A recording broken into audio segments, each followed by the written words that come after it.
Okay, this is the beginning of my solar project. I received some solar equipment through Amazon.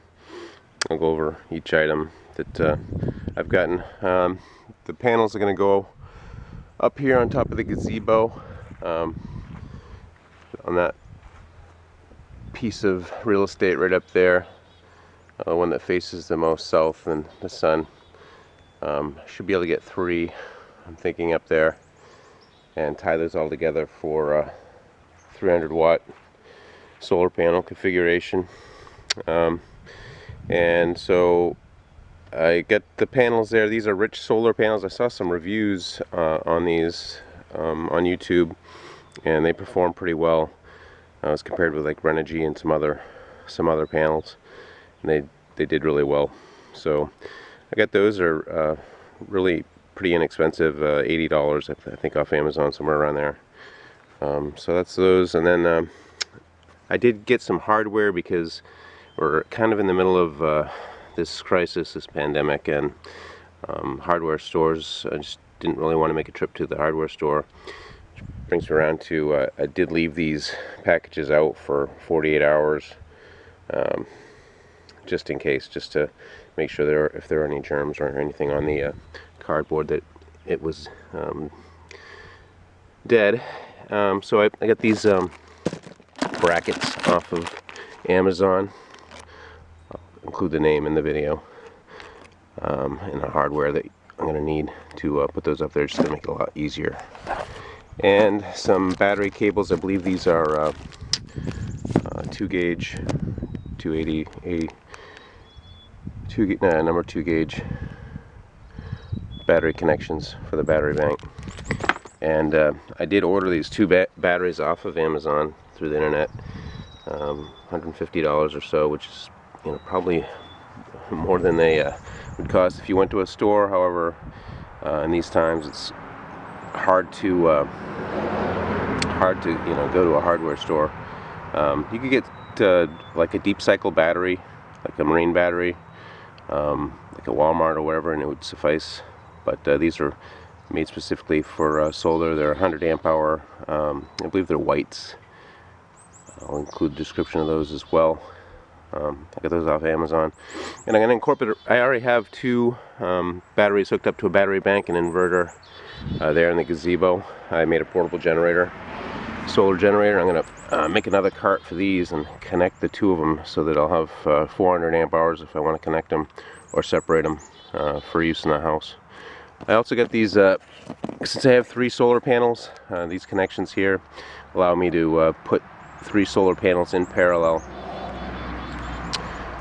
down to my charge controller, which I already have a charge controller in there that I'll show you.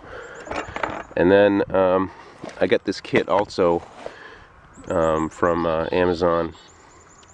Greeley, I believe, is the manufacturer. It's a kit that'll allow me to go from the connectors there down to my charge controller. These connectors are can't think of the name of the type of connector off the top of my head right now, but they make it really easy and slick to connect your solar. And then these batteries. So we'll open these up in the solar panels and show you what's inside.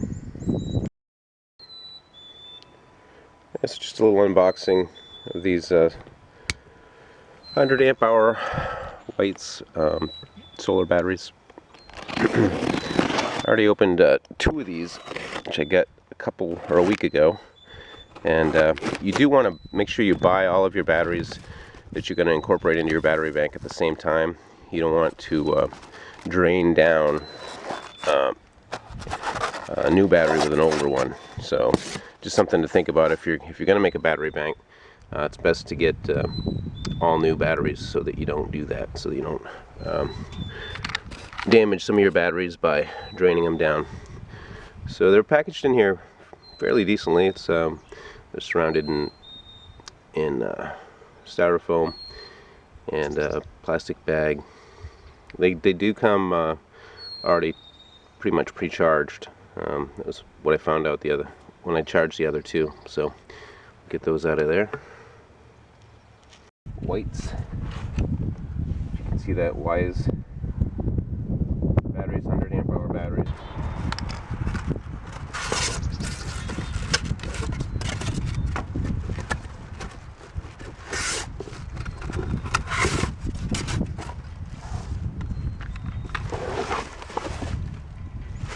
So come with pretty good terminals on them. They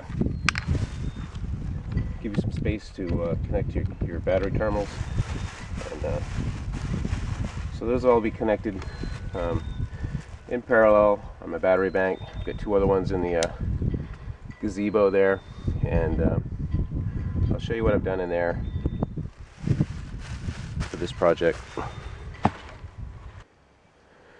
This is what I've done with my battery bank. I made a portable solar generator with it, and I'm going to do the same thing with the other two batteries and put those on a cart as well, because they are lead acid batteries. They're really heavy, so you wouldn't want to have, I don't think, 4 of them on one cart without a significant amount of force to move it. So the plan is to put the other two on some wheels and actually connect those in parallel and attach them to my solar charge controller, which I have up here.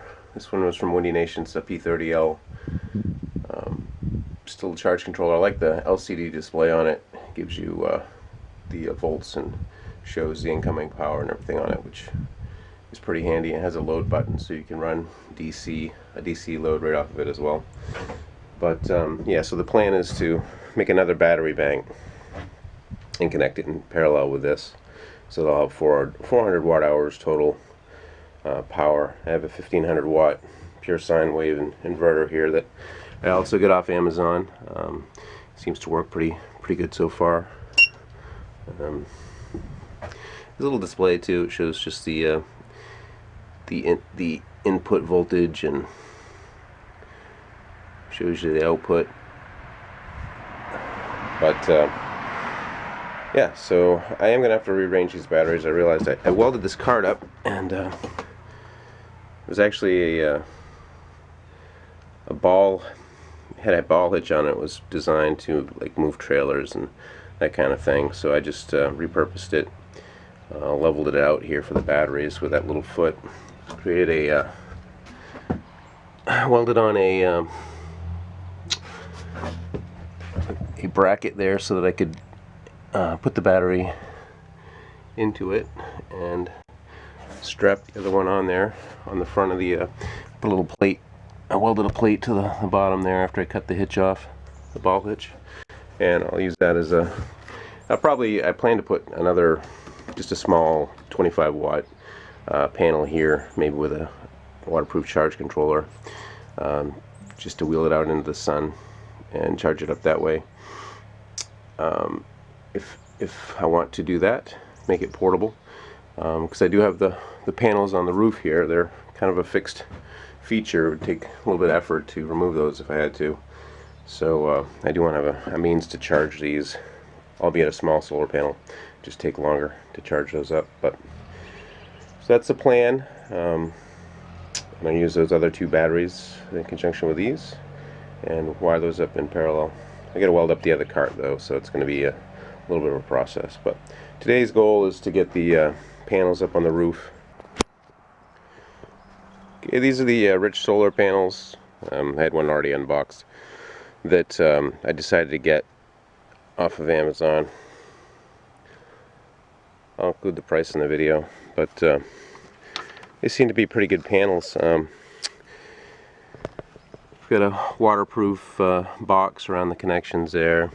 They're sealed fairly well, caulked around the edges, and they produce pretty good power. So plan is to put those again up on the gazebo, right there.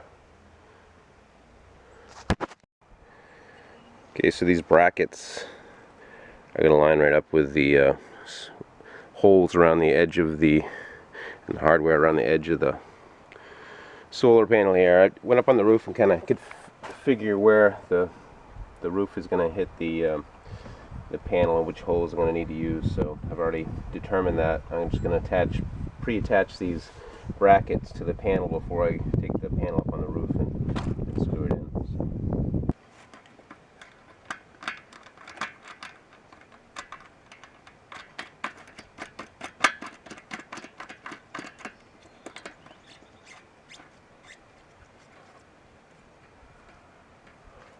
So for Lisa's kit, it's the nuts on the bolts there are 10 millimeter, and I just grabbed a pair of needle nose pliers to put on the back side just in case it decides to spin.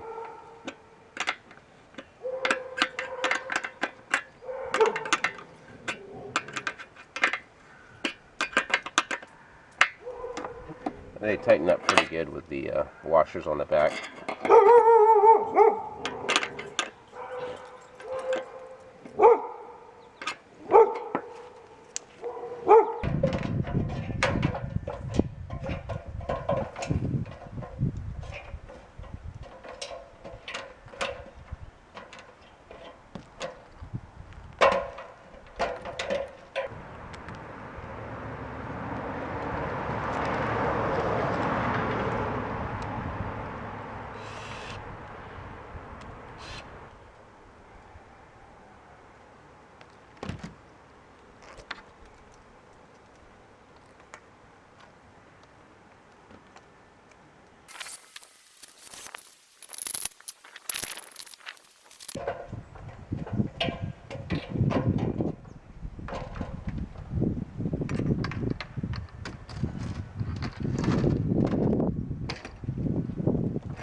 I don't have it anymore. It's out of my reach.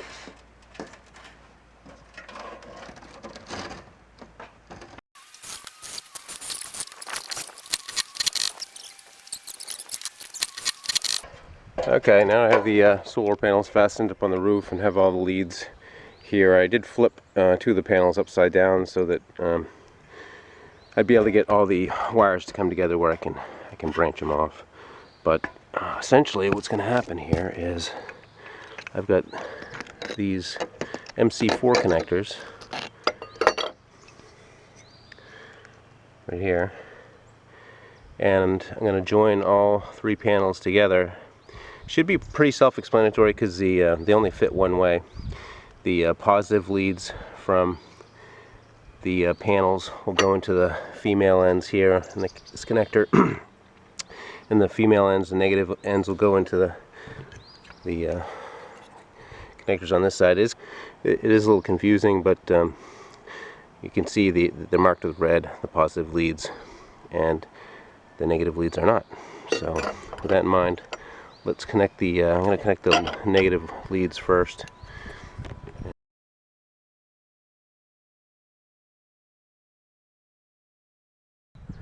Alright, so I got my my T's down, the negatives, 3 negatives and 3 positives going down to a single wire, and those are going to connect up to my charge controller. I was trying to push these in the wrong way. They go in really snug the other way, and they fit perfectly this way, so user error. But got that working. I'm just going to thread those now down underneath the panels here, down to my charge controller. When you do hook up the charge controller, once you have your solar connected together and you're getting ready to hook it up to the charge controller, it's a good idea to cover the solar panels so that you don't get any current going through them while you're doing this step. So what I'm going to do is take my my wire strippers and gonna strip this negative wire here.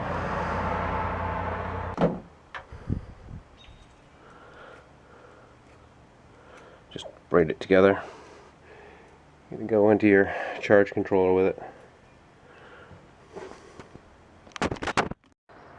So again, we're gonna strip the positive wire from the solar panels, hooked in parallel. Go ahead and strip some wire off of that. About 1/4 of an inch.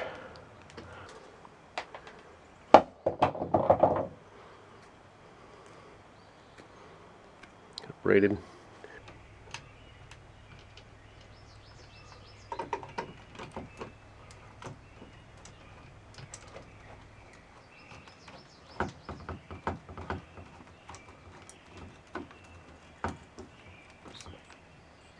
Negative solar terminal.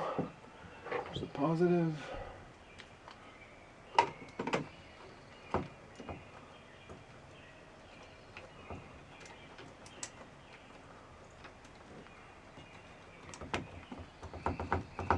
Take that down.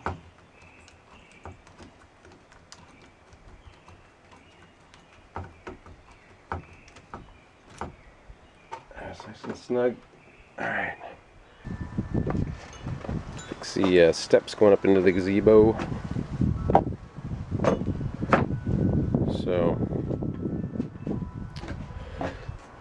got my battery bank hooked up to the charge controller here. And got good solar coming in.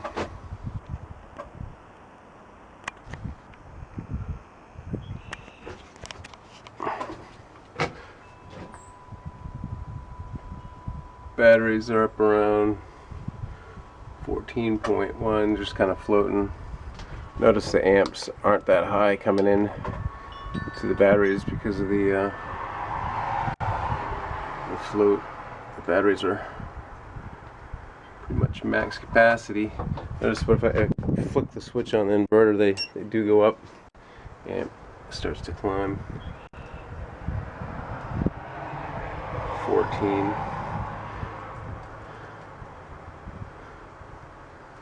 Let's see. Yeah. Amps climb up around 2.5.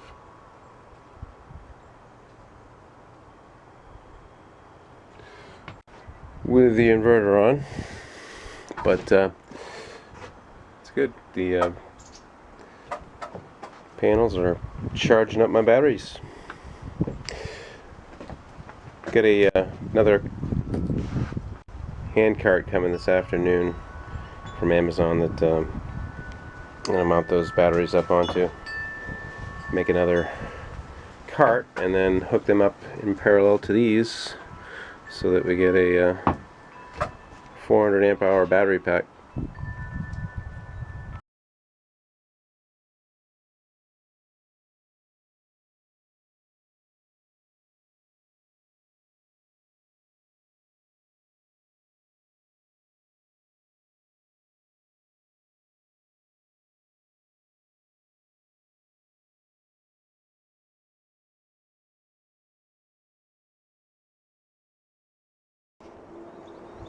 This is my first solar panel I got from Windy Nation. It's a 100-watt panel. I got it as part of a kit. Came with that Windy Nation charge controller that's hooked up to my other solar system on the gazebo. But that's how I first got into solar.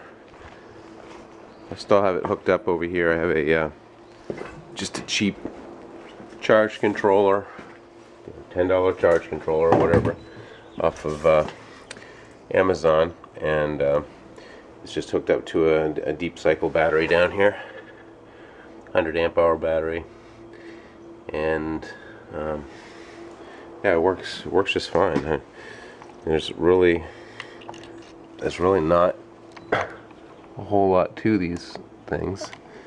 It's got a load circuit on here as well.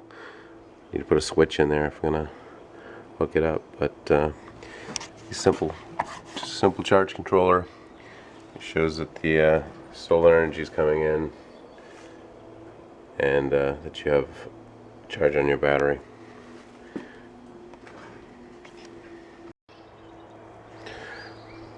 It's another solar project I got here on my property. I wanted to keep my batteries going for my game camera here, and wanted them to last, so I purchased a deep cycle battery off of Amazon and a waterproof charge controller. You can see down here I've got the battery hooked up to a charge cord that fits my receptacle on my game camera. It just comes down here and feeds game camera, and then I have from my with this 28 watt, I think it is, Zamp Solar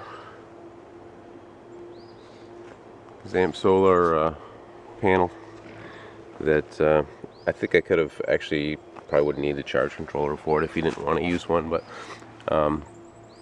it automatically, shuts the load off. It's not feeding the battery right now because the battery is full. The battery's at 12.4 volts, but it's not putting any juice into the battery right now. But yeah, I just have it set up here pretty simply. I can move that panel or that camera around if I need to or want to. But yeah, just another little project I have there. Solar. I'm probably going to get one of these panels, another one of these for my snowmobile trailer to charge one of my batteries.